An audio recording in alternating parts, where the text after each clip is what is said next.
Tonight, ranchers are reeling after a wildfire in eastern Oregon destroyed prime grazing land, forcing many to rely on hay much earlier than usual. It's essentially out now, but the Cow Valley fire outside Vail scorched more than 130,000 acres over the last couple of weeks. Abby Davis found out while there is lots of devastation in that area, the community is coming together.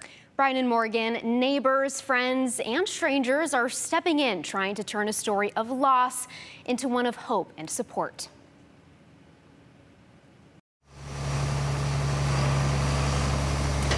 This is our first load. We've got one more truck fully paid for, and the third truckload donations are coming in for that. About $5,000 worth of hay paid for by the community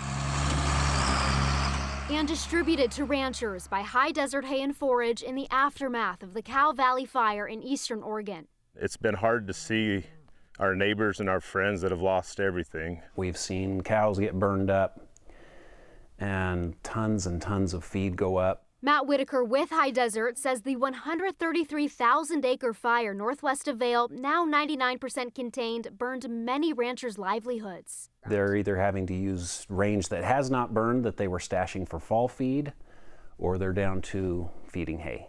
We lost about three and a half months of grazing for over half of our operation.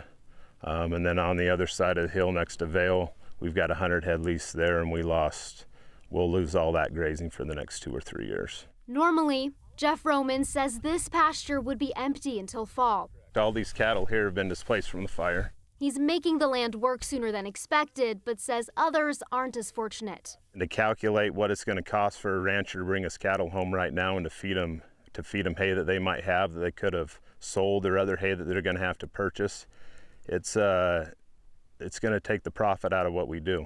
I think uncertainty is probably a word that many ranchers are feeling right now. Thomas Cattle Company co-owner Elizabeth Thomas. The Cow Valley fire started on our grazing ground in Ironside, Oregon. Is now at their southern Idaho ranch, figuring out what's next after the fire torched some of their rangeland. We know ranchers are resilient and perseverant, and they will work through this and figure out a way to make things work. But the challenges that lie ahead are just beginning. Whitaker says they shouldn't face those challenges alone. That's why he's helping raise money for ranchers needing to buy hay, raking in more than $10,000 so far. We've actually received more donations than we have pleas for help. People in agriculture are the backbone of our food system and what people eat and enjoy every single day. So to see the community come out in full force to support and want to help raise funds and support ranchers in these affected areas is really special. In addition to the fundraiser High Desert set up, ranchers have been able to get hay through hay drives. Thomas says there's also a Treasure Valley restaurant donating 100% of its beef product sales to ranchers who are affected. Of course, we have links for ways to help on our website, ktvb.com.